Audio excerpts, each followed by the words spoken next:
इस वक्त हमारे साथ हैं पिंडरा के लोकप्रिय विधायक डॉक्टर अवधेश सिंह।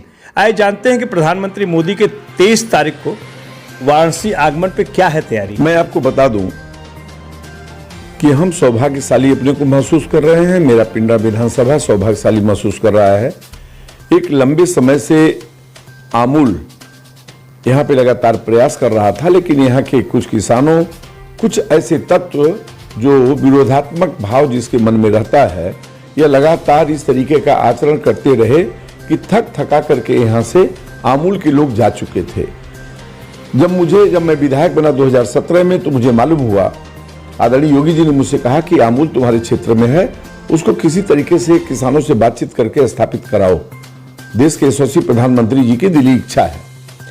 मैं उस किसानों के साथ लगा, उनके साथ बातचीत किया। बातचीत करके मैं वहाँ के एसडीएम के साथ बैठक कराई, फिर कमिश्नर साहब के साथ बैठक कराई, जिलाधिकारी महोदय के साथ बैठक कराई। मैं गुजरात में जाकर के उन लोगों से संपर्क करके उनको मैं ले आया। यहाँ पे ले आने के बाद काफी संघर्ष के बाद बाबा भोलेनाथ की कृपा हुई कि आदरणीय नरेंद्र मोदी जी का आशीर्वाद और आदरणीय योगी जी का आशीर्वाद, जिसके परिणाम स्वरूप 500 करोड़ रुपए का यह आमूल का, समझिए एक तरीके से आप ये मानिए दूध की ये एकदम गंगा बहेगी। यहाँ पर आप देख रहे होंगे कि जैसा कि आमूल के लोगों ने मुझे बताया कि 1 करोड़ लीटर दूध प्रतिदिन उत्तर प्रदेश में होता है, लेकिन इसका माने सही तरीके से यहाँ पे उन किसानों का कोई खरीदार नहीं हो पा रहा था, जिसके कारण ये उत्तर प्रदेश दूध के क्षेत्र में आगे नहीं बढ़ पाया। आज गुजरात में आमूल के लोगों ने इन चीजों को बता के उन्हें प्रोत्साहित किया और गुजरात आज डेयरी के मामले में, इन सब मामले में बहुत आगे बढ़ चुका है। उसी परिप्रेक्ष्य में मैं समझता हूं कि हमारे यहाँ होता क्या है, किसान तो अपने घर में जरूर गाय भैंस पाल के रखे हैं, लेकिन सीजन में तो उनके दूध का मूल्य अच्छा मिल जाता है। जब सीजन नहीं रहता है तो उनका दूध जैसे लगता है कि हम कहाँ इसको लेके जाएं। इस कारण से यहाँ के किसान पालने में, गौ पालने में, गाय भैंस पालने में बहुत रुचि धीरे धीरे नहीं रख पा रहे थे, समाप्त होती गई। लेकिन मैं आभारी हूँ, धन्यवाद देना चाहता हूँ देश के यशस्वी प्रधानमंत्री को कि उनके अथक प्रयास से, उनकी इच्छा के ही कारण, आदरणीय योगी जी के इच्छा के कारण मैं इसमें सफल हो पाया अपने आप को। और वहां पे 23 तारीख को देश के यशस्वी प्रधानमंत्री जी आदरणीय नरेंद्र मोदी जी अपने उन्हीं के कर कमलों से यहाँ पे वह शिलान्यास उसका होने जा रहा है। मैं समझता हूँ यह 1.5 साल में बन के तैयार होगा। निश्चित रूप में मेरा एक सपना साकार होता मुझे दिखाई दे रहा है कि मेरे क्षेत्र की जो गरीबी, आप जानते हैं हमारे पूर्वांचल में आबादी बहुत है, लेकिन हमारे पास जमीन नहीं है कि हम खेती कर पाए, जिसके कारण हम निश्चित रूप में आत्मनिर्भर नहीं हो पाते हैं।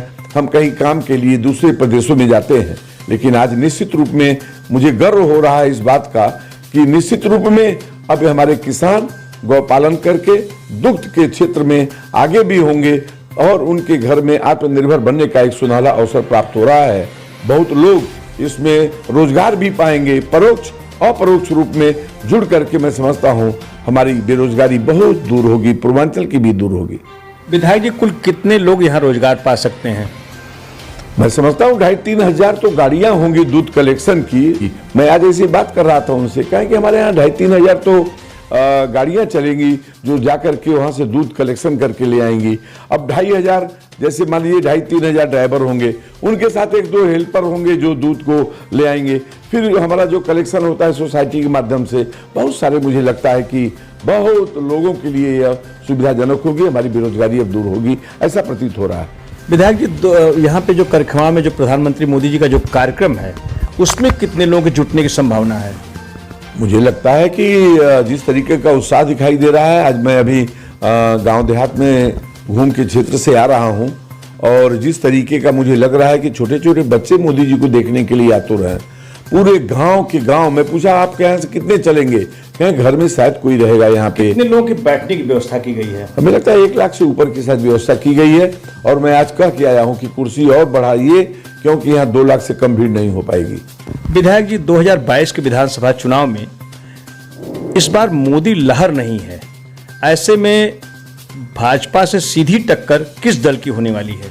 मुझे लगता है कि जो सड़कों पर आप सब लोगों को सुनाई दे रहा होगा, आप लोग भी महसूस कर रहे हैं कि मतदाता पहले हैं, उसके बाद आप मीडिया में हैं।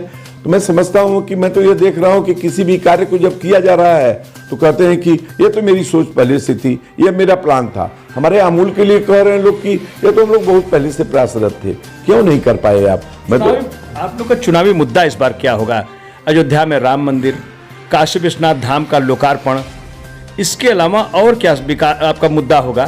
क्योंकि विपक्षी दल कह रहा है कि महंगाई के सवाल पर बीजेपी सरकार लोगों का ध्यान भटकाने के लिए मंदिर का मुद्दा लाई है।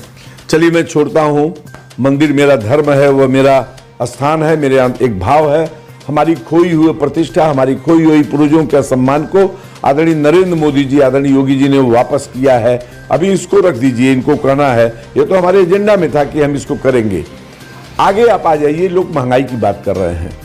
पूरे 1 साल हो गया देश में हमारे जितने भी करीब गरीब 80 करोड़ लोगों को मुफ्त में राशन मुहैया कराया जा रहा है। कहां से आ रहा है? हम किसानों, हमारा किसान कमजोर भी न होने पाए, हमारे किसान को लागत मूल्य से अधिक हम मूल्य दे पाए। हम किसानों से गेहूं खरीद रहे हैं 1968 रुपए, माने 2000 रुपए का। वही गांव से हम गेहूं खरीद रहे हैं, उसी गांव से हम धान खरीद के चावल बना रहे हैं 1868 रुपए का, 70 रुपए का, और चावल बना के गेहूं इसी गांव से लेकर के उसी गांव के लोगों को मैं फ्री में खिला रहा हूं। मैं समझता हूं शर्म लगनी चाहिए उन लोगों को कि हम किसान को मजबूत कर रहे हैं, उनको उचित मूल्य भी दे रहे हैं, उनके लागत मूल्य से कई गुना अधिक दे रहे हैं, और किसान हमारा स्वस्थ और मजबूत हो, वह उपज करे। और यह देश को मैं धन्यवाद देना चाहता हूं आदरणीय नरेंद्र मोदी जी को कि वह देश के इतने लोगों को, जो कोरोना काल का समय था, इस कोरोना काल के समय में मैं समझता हूं महाराष्ट्र से, बंगाल से, अन्य प्रदेशों से, जो गुजरात से जो काम करने वाले हमारे यूपी के लोग गए थे, वो बेचारे जब वापस लौटे हैं तो उन्हें लग रहा था कि मैं कहाँ खाना पाऊंगा, मैं कैसे जी पाऊंगा। और वह बेसहारा हो चुके थे, उनके पास कोई खेती बाड़ी नहीं, लॉकडाउन में कोई काम नहीं। लेकिन मैं धन्यवाद देना चाहता हूं ईश्वर स्वरूप हमारे आदरणीय नरेंद्र मोदी जी, योगी जी ने निःशुल्क बिना पैसे का राशन सबको महीने में 2-2 बार मुहैया कराया। और इस समय तो समझिए कि मैं कड़ू तेल में देख रहा हूं, उसको मिल रहा है 1 लीटर, फिर उसके बाद चना भी मिल रहा है, उन्हें नमक भी मिल रहा है और दाल भी मिल रहा है। ये सारी चीजें, चीनी भी देने की व्यवस्था की जा रही है, ये सारी चीजें फ्री में देश को दिया जा रहा है। क्या उनके समझ में नहीं आ रहा है कि हम गरीब, हमारा देश का खाने बिना मरने न पाए, इसकी चिंता हम करके देश के गरीबों को दे रहे हैं। आप कहते हैं सब्जी महंगा है, सब्जी कहाँ होती है? विदेश से सब्जी नहीं आ रही है। यह सब्जी हमारे किसान, हमारे गरीब तबके के लोग गांव में, छोटे छोटे काश्तकार अपने खेतों में गोभी पैदा करते हैं, साग, टमाटर, आलू, भंटा पैदा करते हैं, और पैदा करके उन्हें यदि उचित मूल्य मिल रहा है तो इसको महंगाई कहते हैं। मुझे लगता है शर्म आनी चाहिए उन लोगों को। कहीं महंगाई नहीं।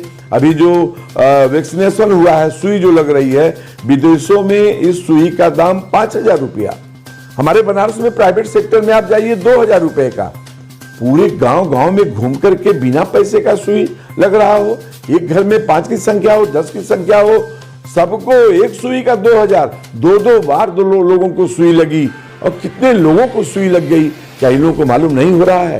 पहले हमारा हिंदुस्तान बचे, और हमने बचाने की पूरी कोशिश की है, और हिंदुस्तान बचा है तो उसके पीछे बाबा की कृपा है, और उनकी कृपा की ही देन है कि इस देश में नरेंद्र मोदी जैसा व्यक्ति पैदा हुआ, आदरणीय योगी जैसा ये 2 फकीर पैदा हुए, जो देश के लिए एक, मैं समझता हूं, एक भगवान के स्वरूप में मिल गए, जिससे हिंदुस्तान बचा हुआ है और हिंदुस्तान अपनी गरिमा भी बनाए हुआ है।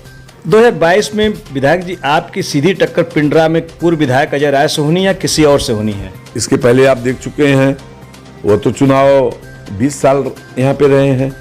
जनता तो अब पूछ रही है कि आप 20 साल में आपने क्या किया? 3 साल के कार्यकाल में। सीधा सवाल का सीधा जवाब दीजिए, कौन लड़ेगा आपसे? कांग्रेस लड़ेगी, सपा लड़ेगी या बसपा लड़ेगी? पहले तय तो हो कि कौन आ रहा है सामने। अभी तो किसी की स्थिति हमारे यहाँ अच्छी नहीं लग रही कि कौन लड़ेगा। वह लोग तो जाति के आधार पर चुनाव लड़ते हैं। भारतीय जनता पार्टी न धर्म के आधार पर, न जाति के आधार पर, अपने विकास के आधार पर, अपने काम के आधार पर चुनाव लड़ेगी, और 2022 में पूर्ण बहुमत की सरकार बनेगी। उत्तर प्रदेश में समाजवादी पार्टी के अध्यक्ष, राष्ट्रीय अध्यक्ष अखिलेश यादव ये दम भर रहे हैं कि इस बार योगी सरकार जा रही है। आपके हिसाब से योगी सरकार से सीधी टक्कर समाजवादी पार्टी है या नहीं, या कांग्रेस सीधे सेकंड पे रहेगी या सब बसपा सेकंड पे रहेगी, कौन सेकंड पे रहेगा? मैं तो आपसे यह कह रहा हूं, 2017 में मिलकर के सब लोग चुनाव लड़े थे, सपा और कांग्रेस के लोग। पूर्ण बहुमत की सरकार उत्तर प्रदेश में बनी। 2019 में सपा बसपा मिलकर के चुनाव लड़ी। लोग कह रहे थे कि सपा बसपा मिल गई है, अब तो सारे लोगों का सपड़ा साफ हो जाएगा। बसपा की जमानत जब्त, कांग्रेस की जमानत जब्त और सपा के वही घर परिवार में माई बेटा यही चुनाव जीत के रह गए, दोनों लोगों के साथ मिलकर लड़ने पर। अब बताइए कि जब इतने लोग, सारे लोग मिलकर चुनाव लड़ चुके हैं, तो अब कौन सी ऐसी शक्ति है जो कि हमसे लड़ने की बात कर रही हो? वो शक्ति ये है कि पश्चिम के किसान भाजपा से नाराज हैं। पेट्रोल की कीमत, डीजल की कीमत, सरसों के तेल की, ये जितने मुद्दे विपक्षी दलों के पास हैं, यही उनका चुनावी हथियार होगा। और एक माहौल बन रहा है, जितने सर्वे भी आ रहे हैं तो यही कह रहे हैं कि अखिलेश यादव लड़ाई में हैं पूरी तरह भाजपा से। इसको आप स्वीकार करते हैं कि नहीं? कहीं नहीं लड़ाई में है, मैं समझ रहा हूं कहीं लड़ाई में नहीं है। जनता तो देखी है उनकी सरकार को। मैं समझ रहा हूं कि इसी बनारस में चाहे व्यापारी हो, चाहे हमारे विद्यार्थी, छोटे छोटे बच्चे हों, सब लोग भयभीत हुआ करते थे। व्यापारी अपनी दुकान पर लौट के घर आता था तो घर के लोग सांस लेते थे कि हम सकुशल अपने घर पे वापस आ गए।